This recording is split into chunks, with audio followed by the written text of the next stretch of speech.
Cordial saludo. Gracias por ver mis videos en mi canal La Gaceta Católica en YouTube. El objetivo de este proyecto personal está liderado tanto para mis hermanos católicos como no católicos, para que se instruyan por medio de estos mecanismos que nos ofrecen, como las redes sociales, se pueden usar como forma de evangelización. Por esta razón, me tomo la molestia, bajo la unción del Espíritu Santo y la protección de nuestro Padre Celestial, por medio de nuestro Señor Jesucristo, tomo la tarea de evangelizar tanto a mis hermanos protestantes como católicos. Que existen ciertas incoherencias y a su vez una serie de calumnias de ellos hacia nosotros. Por eso es una defensa católica. Hoy vamos a tocar de un tema muy importante. Antes de empezar, que pedir la bendición de nuestro Señor para que este mensaje y este medio de canales y esta forma de evangelización apologético llegue a todos los rincones de los hogares y de aquellas personas que tengan ciertas dudas son respecto de la doctrina de la Santa Iglesia Católica. Hoy vamos a tocar un tema muy especial, que es el sacerdocio. Nuestros hermanos protestantes o separados afirman que el sacerdocio fue eliminado por Cristo, que por lo tanto los sacerdotes, los curas, están usurpando un lugar que solo y única exclusivamente es Jesucristo. Veamos, una de las frases que ellos, una de las citas y las referencias bíblicas que ellos usan y utilizan es una carta de Pedro, que es la segunda de Pedro capítulo 2, versículo 9, que dice así: pues vosotros sois linaje elegido, sacerdocio real, nación santa, pueblo adquirido, destinado a anunciar alabanzas de aquel que os ha llamado de las tinieblas a su admirable luz. Efectivamente, Pedro está haciendo referencia de que todos somos una nación santa y que estamos dignos para dar alabanza porque somos admirables hacia la luz. Aquí donde el hermano protestante dice, ¿ves católico? Aquí dice que todos somos sacerdotes, no necesitamos curas. Efectivamente. Sin embargo, un texto fuera de contexto es para un pretexto. Sin embargo, ellos ignoran que Pedro es un judío y que Pedro, como buen judío, es conocedor del Antiguo Testamento, como nosotros los cristianos lo llamamos, pero también es conocido como la Torá o la ley. Esa referencia que Pedro menciona en la segunda de Pedro, capítulo 2, versículo 9, está en el libro de Éxodo, capítulo 19, versículos 5 y 6, que dice lo siguiente: ahora pues, si de veras me obedecéis y guardáis mi alianza, seréis mi personal entre todos los pueblos, porque es toda la tierra, porque mía es toda la tierra. Seréis para mí una nación de sacerdotes y una nación santa. Ya en el Antiguo Testamento se mencionaba que todos eran fieles sacerdotes ante Dios, ante la alianza del Antiguo Testamento. Entonces, ¿qué pasa acá?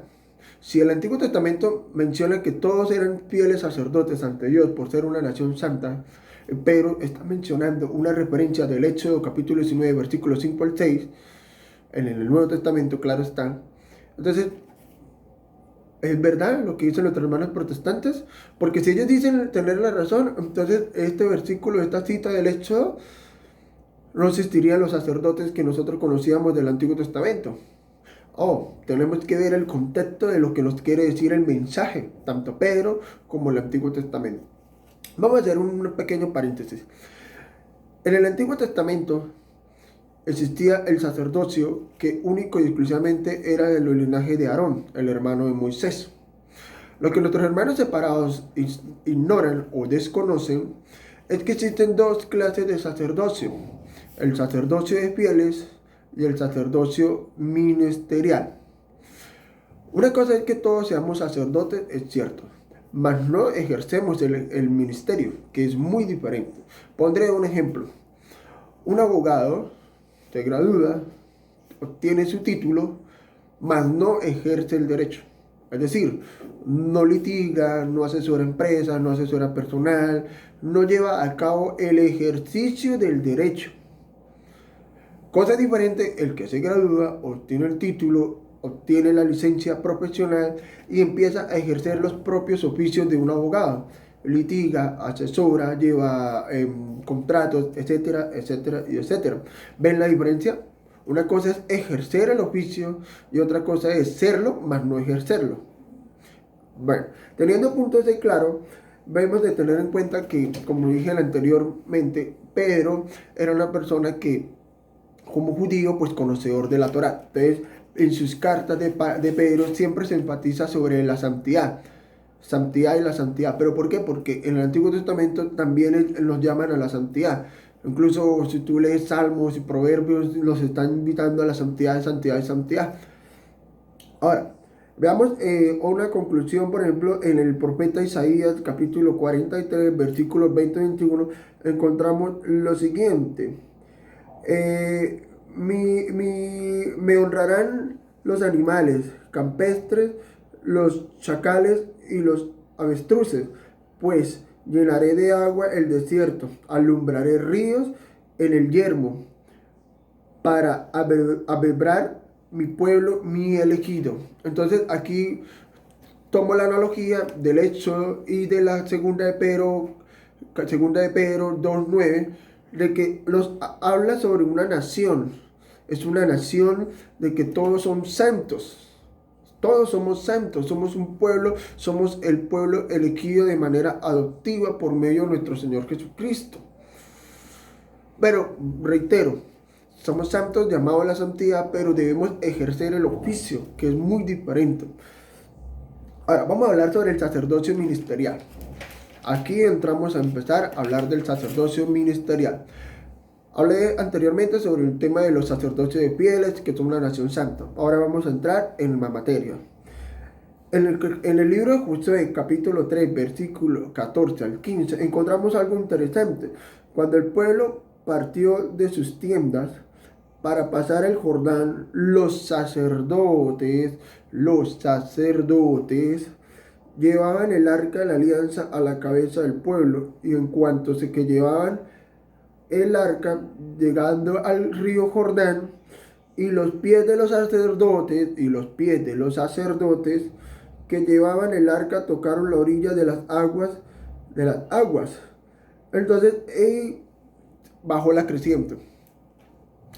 Vemos algo interesante, que el sacerdote, cuando ejerce el ministerio, obtiene un privilegio, una bendición especial por parte de Dios. No lo estoy inventando, de hecho acabé de citarlo. Iban caminando los sacerdotes llevando el arca de la alianza, llegaron al río Jordán y sus pies tocaron la orilla y bajó la creciente. Es muy claro que el ejercicio del sacerdocio es un ejercicio avalado y aprobado y bendecido por Dios. Pero me vas a decir tú, hermano protestante, pero lo estás leyendo en el Antiguo Testamento. El Antiguo Testamento sí era válido ese sacerdote, pero el sacerdocio en el Nuevo no está. Vamos despacio. Porque ¿cuál es el objetivo? Por poder entrar en el contexto del tema del oficio del sacerdocio. Una estrategia de los hermanos protestantes es sacar textos fuera de contextos, con el fin de poder justificar así su doctrina y de por consiguiente desacreditar la doctrina católica, que lamentablemente no todo católico tiene la facultad de defenderse. Por eso me tomo la molestia, por medio de este medio de evangelización y otros medios que utilizo, para emprender una cruzada apologética. Vamos a ver en el libro de Malaquías, capítulo 2, versículos 7-8, que vamos a encontrar: los labios del sacerdote, guardarán el saber y la ley que busca y es un mensajero. El sacerdote es un mensajero de Yahvé, pero vosotros hoy habéis extraviado del camino, habéis hecho tropezar a muchos en la ley, corrompido la alianza de Leví, dice Yahvé Sabaoth. Entonces, aquí se dan cuenta que el sacerdote es una persona que es un mensajero de Dios que busca enseñar a un pueblo. El sacerdote representa al pueblo. Por eso es que en el sacerdocio de la Iglesia Católica, Él obtiene una autoridad sobre nosotros, porque Él nos representa. A diferencia de los cultos donde todos hablan, no existe una representación como tal. Ahora veamos al sacerdocio en el Nuevo Testamento. Vamos a entrar al contexto del Nuevo Testamento. En el Nuevo Testamento, en la carta a los Hebreos capítulo 7, versículo 11 al 12, establece lo siguiente: pues bien, si la perfección se alcanzara por el sacerdocio levítico, pues bien, si la perfección se alcanzara por el sacerdocio levítico, pues de él recibió el pueblo las leyes. Es cierto, el sacerdocio levítico era el encargado de salvaguardar la ley, la Torá, la ley de Moisés, por medio de sus sacrificios animales y entre otros. ¿Qué necesidad habría ya de que surgiera otro sacerdote? Repito, ¿qué necesidad habría yo de que surgiera otro sacerdote a la manera de Melquisedec y no a la manera de Aarón? Oh, aquí ya menciona el sacerdocio a la manera de Melquisedec. Y se pregunta, ¿para qué cambiar otro sacerdote si ya tenemos el de Melquisedec? Increíble. Ahora, porque nombrado el sacerdocio necesariamente se cambian las leyes. Oh, repito, porque cambiado el sacerdocio necesariamente se cambian las leyes. Entonces ahí es donde viene la gran pregunta y lo interrogante que los hermanos protestantes dicen que el sacerdocio fue eliminado por Cristo, pero en Hebreos capítulo 7, versículo 11 al 12, dice todo lo contrario a lo que ellos argumentan. Pues si bien es cierto, aquí dice que se cambió, mas no dice que se eliminó. Hay una gran diferencia entre cambio y eliminar. Y aquí lo dice muy claro, no se eliminó el sacerdocio, se cambió el sacerdocio. Y pues una vez cambiado el sacerdocio, pues por ende se tiene que cambiar las leyes, o viceversa, si se cambia la ley, se debe cambiar el sacerdocio.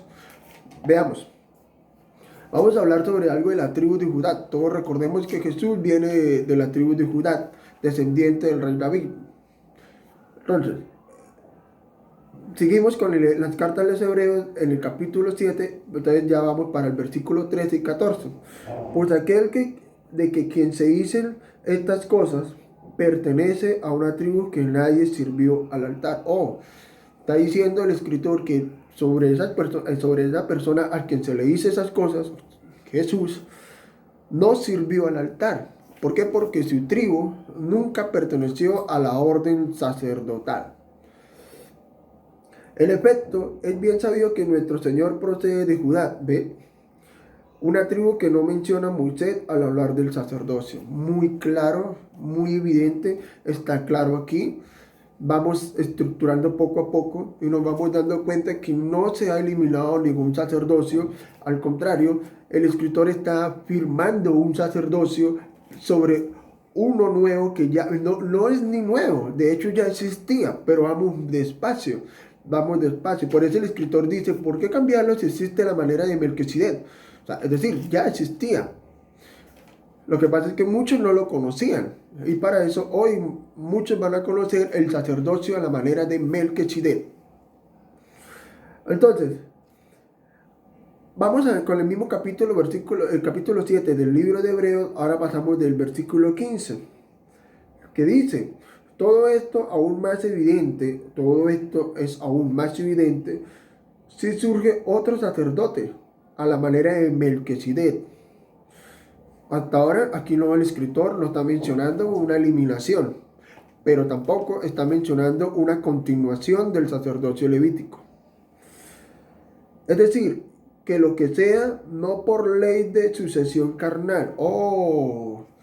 Despacio, vamos a explicar esa parte que se refiere a sucesión carnal.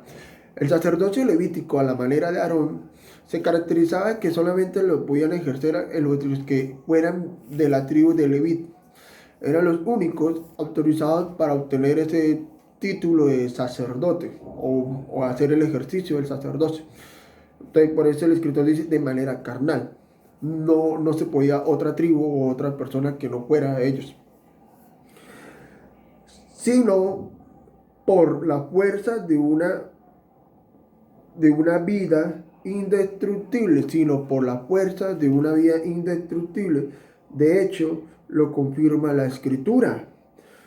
Tú eres sacerdote para la eternidad a la manera de Melquisedec. Tú eres sacerdote de la eternidad a la manera de Melquisedec. Encontramos dos elementos teológicos en esto hasta el momento: la sucesión carnal, y la misma Escritura confirma la existencia del sacerdocio de Melquisedec. El escritor de la carta a los Hebreos está explicando de una manera muy estructurada y organizada.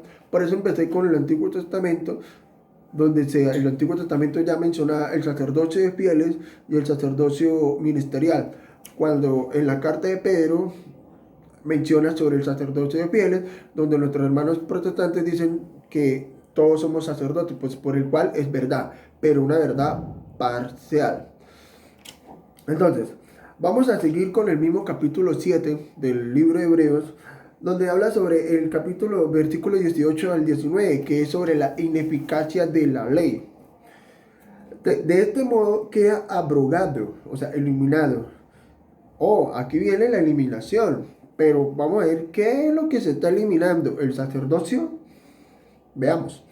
Repito, Hebreos 7, versículos 18 y 19, para que tú lo leas en tu Biblia y confirmas que hasta ahora estaba mintiendo.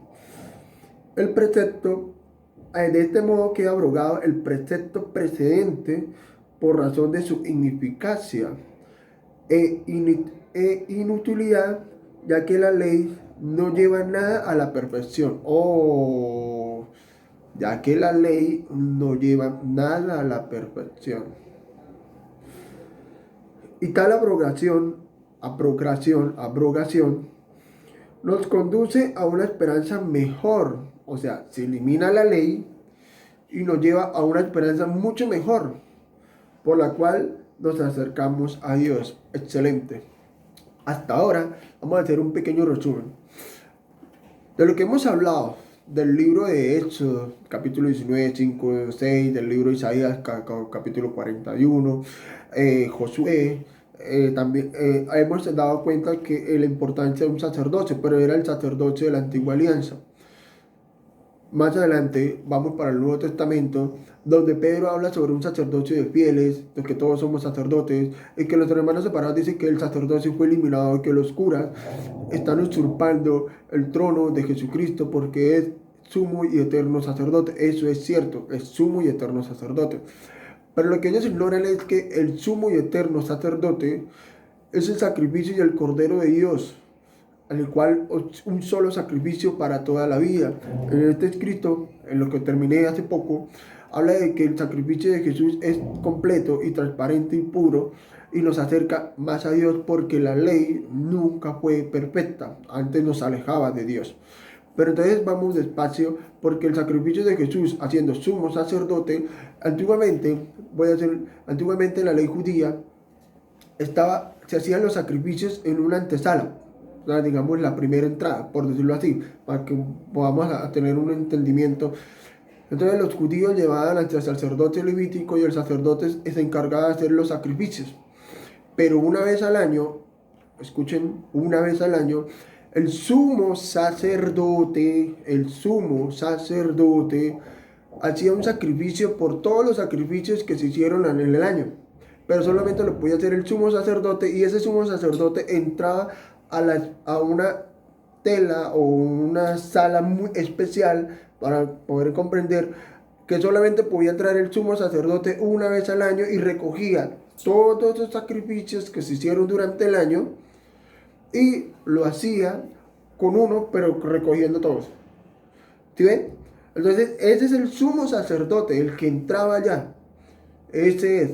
Por eso es que Cristo reemplaza a ese sumo sacerdote de manera levítico y ingresa a él como Cordero de Dios ante el mundo. Juan capítulo 3 versículo 16. Ingresa para la salvación de la humanidad, un solo sacrificio para toda la vida, y nos acerca a Dios. Entonces ahí donde va a decir, pero un solo sacrificio, No existe más sacrificio, pero entonces tenemos que, vamos más adelante sobre qué pasó. Si ya al entrar Jesús allá, eliminó el sacerdocio y a la vez eliminó a la manera de cultos. O sea, es decir, ya no existe ninguna forma de honrar a Dios. Vamos despacio para ir comprendiendo mejor.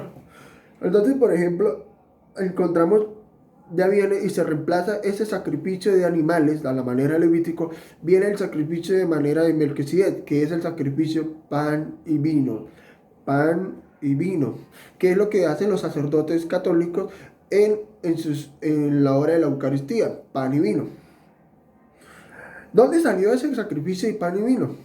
De hecho, para los que no saben, el sacrificio de pan y vino viene desde el Antiguo Testamento y en el libro de Génesis.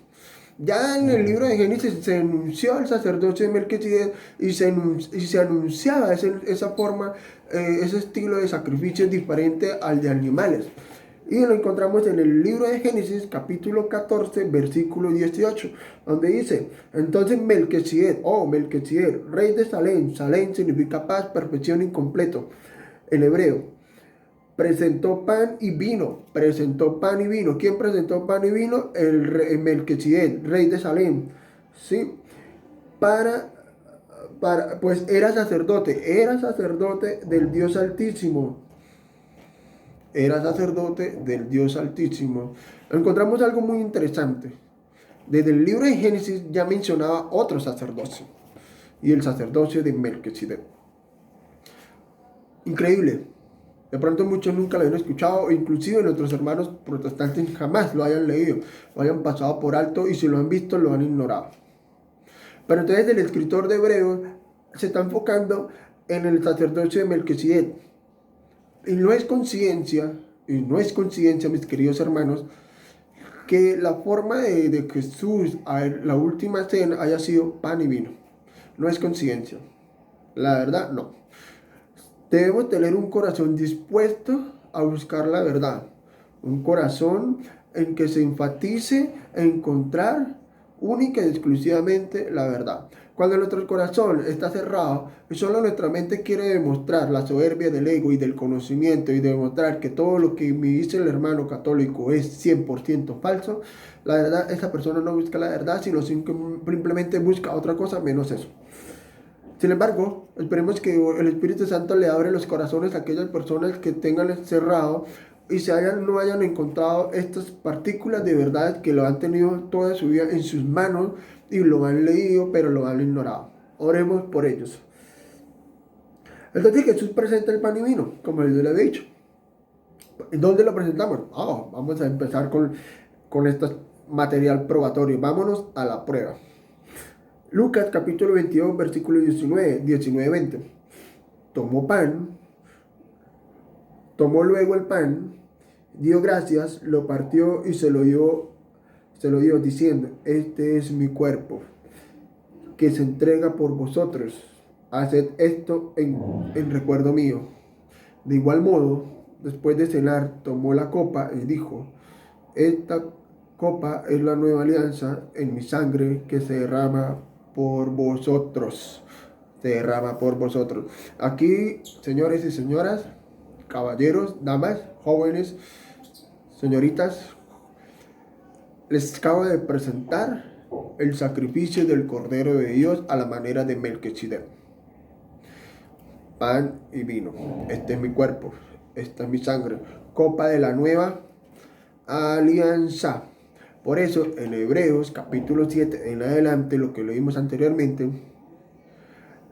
habla sobre la ineficacia de la ley. La ley no era perfecta y no nos llevaba a Dios.